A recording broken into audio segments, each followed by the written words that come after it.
खुलुमबाय फिन खेबसेबाव जोंनि बर' हारिनि रायजो राजा नोंथांमोन आं दिनै दंफैयो गसाइगावनि खाथियावनो बिनाकाटा होननाय जायगायाव बेवहाय नोंथांमोना माने फुटबल गेलेनाय नुनो मोनदों बे फुटबल खेलाया बोरै जादों मानिफ्राय जादों बिनि हिस्ट्रिखौ आं माखासे खोन्थागोन फोरमायगोन फार्स्ट अफ अल बेखौ मिथिना लादो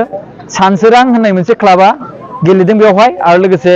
बिनाकाटानिफ्राय मोनसे क्लाब गेलेदों बिनाकाटा क्लाब दा बेवहाय गेलेनायनि गेजेरजों मोनसे रिजाल्ट ओंखारदों दा सोर देरहागोन बेखौ दा बुंथ'नो हाया दा सानसोराङा बिनाकाटाखौ गरनै सोना दं गरनैहाय दै आरो बे खेलाखौ दैदेननाया जाहैबाय बिनाकाटा क्लाबानो नाथाय स्पन्सर खालामदों मानगोनां जोंहा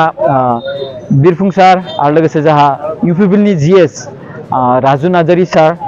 बिथांनि बिफानि मुङावहाय मा होनदों चन्द्र देवाखर नार्जारी मा होनदों सारनि मुङावहाय बे रुंसारि मोनसे ट्रफि मोनसे खेला होदों दा बेवहाय प्राइज बुंबा केस प्राइजआ जाबाय 31,000 फार्स्टनिया सेकेन्डआ जाबाय 21,000 आरो ट्रफि मोनगोन आरोना दा नायदो गोबां मानसिफ्रा नायदों मोनसे खोथाखौ नोंथांमोना नोजोर होनांगोन बैथि दंफांखौ नायदो दंफांनि सायावहाय मानसि गाखोलायनानै नायफैनाय नुनो मोनदों नोंथांमोना ओमफ्राय खेलखौ गोबां मानसिफ्रा मुजिनाय मोनदों दा सानसोराङा गरनै सोदों जानो हागौ गरथाम सोगोन बिनाकाटाया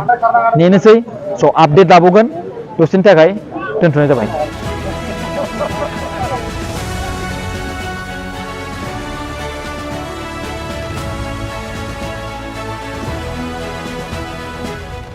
खुलुमबाय आंथ' नोंथांनि सिगाङाव बुंबाय दिनै बिनाकाटा जायगायावहाय मोनसे खेल जादों बिनाकाटा क्लाबजों माने दैदेनजादों नाथाय बे खेलखौ जाय होदों बे बिथां सुबुंजों आङो नोंथांनि सिगाङाव मोगा मोगि खालामनो नागिरदों मानगोनां जा इउपिपिएलनि जिएस राजु नार्जारी सार खुलुमबाय सार मोजां दंना सार मोजाङै दं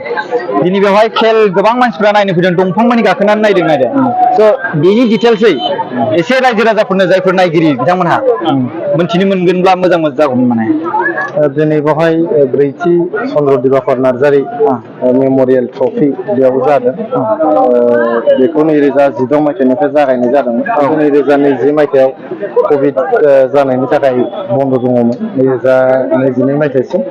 देग्लाय 2023 मायथाइयाव बेखौ जागायफिननाय जाबाय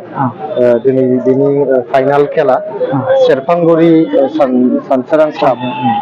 क्लाबजों आरो बिनाकाटा मजा क्लाब खालामनाय बेजों बेवहाय खेला मोनसे जोबोद एक्साइटिं मेट्च बेयाव फाइनाल मेट्च जागासिनो दं थांनाय 27 आगस्टनिफ्राय बियो जागायदोंमोन दिनैहाय जोबथा सानावहाय दिनै बे फाइनाल मेट्च बेखौहाय बिनाकाटा मजा क्लाब खालामदों बेदिया खुंनानै दिनैहाय जोबथा बेवहाय जाफैबाय दा खेलायाथ' रोजा रोजा सुबुंफ्रा बेयाव नायफैदों खेलायाथ' सोलिगासिनो दं दा रिजाल्टबो मोनसे सोलिगासिनो दं बबे साइडथिं बांसिन दा सेरफांगुरिया गरब्रै बेवहाय देरहाबाय गरब्रै आरो 0 बिनाकाटा मजा क्लाब खालामदों बेदिया सिगाङावनो पेनाल्टि मोनसे मोननानै दावखोदोंमोन सेरफांगुरिया ओमफ्राय गरथाम सोबावबाय बेखौ लानानै गासै गरब्रै गासै सोबाय दाबो नैबे खेबथामसोमोन बिनाकाटा मजा क्लाबा जोबोद आनलाखि बेवहाय खेबथामसोमोन दासो बेबायदिनो गोबां मेचआ जुदि गरब्रै 0 बाबो खिन्थु खेलाया बिराद समान जादों बिराद एक्साइटिं जादों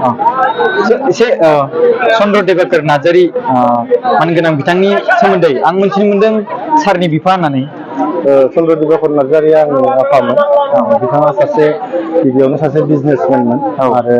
आबादारिमोनबो आरो बिथाङा लकेलि सासे ससियेल वार्कारमोन गोबां स्कुल फसंनाय बा बेबायदिनो गोबां समाजारि फसंथान फसंनायाव बिथाङा बाहागो लाबोदोंमोन ओनसोलनि सासे गारजेन बायदिमोन बिथाङा जेब्लायबो समाजनि खामानियाव गावखौनो बेस्थ' दोनदोंमोन जा हायो बिथाङा नाजालांदों रुंसारि जानाय समसिम गतिके बिथाङा जे सासे बे ओनसोलनि मिथिजानाय सिनायजानाय सुबुं आरो बयजोंबो मानिजानाय सुबुं बेनिनो मोनसे फोरमान दिनै रोजा रोजा सुबुङा बिथांनि गोसोखांथियाव होनाय फुटबल बादायलायनायाव नुजाफैदों बेनि थाखाय रायजो राजाफोरखौ आं गोसो गोरबोनिफ्राय साबायखर बावहरदों थेंक इउ सार आरो मोनसे बाथ्रा लास्टावहाय जे बे खेल होनाया सोलिबाय थागोन नामा अरायसम? बे जोंनि लकेल क्लाबनि सायाव बिनाकाटा मौजा क्लाब कामदारियासो बे खेलाखौ होयो गतिके बिथांमोना जेब्लासिम सालायलांगोन बे खेलाया जालांबाय थागोन फैगोन बोसोरावबो जागोन बेनि उननि बोसोरावबो जागोन बेबायदिनो अरायबो खुंफुंलांबाय थानायनि लकेल क्लाबा थांखि लादों आं मिजिंथियो आरो फोथायो जे बे खेलाया अरायबो सोलिलांबाय थागोन। लास्टआव प्राइजनि सोमोन्दै खोन्थानो हागोन नामा सारा? प्राइजआव फार्स्ट प्राइजआ चेम्पियनशिपनिया 31,000 केस मानि प्लास ट्रफि लोगोसेयै रानार आपआ 21,000 रुपिस लोगोसे ट्रफि आरो बेस्ट प्लेयारनि थाखाय 5,001 प्लास ट्रफि थ' गासै बेबायदिनो मोनथाम जे प्राइज बेखौ बेयाव होनाय जागोन दिनै देरहानाय आरो रानार आप आरो बेस्ट प्लेयारफोरनि।